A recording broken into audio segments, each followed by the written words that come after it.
All right guys, going over the single leg deadlift variations. We're gonna start off with one that involves 2 arms and a single leg.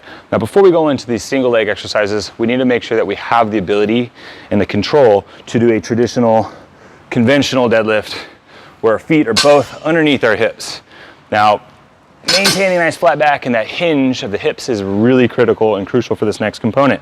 What I'm gonna do is I will go to a single leg and I'm basically gonna mirror as if my hips are in line, like I'm picking up a single or a double leg deadlift.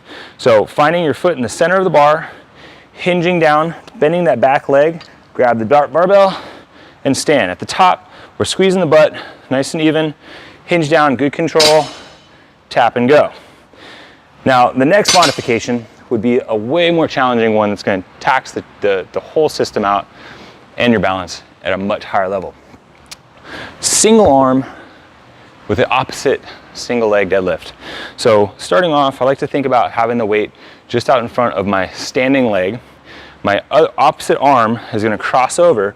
So I'm using my left hand while I'm standing on my left foot.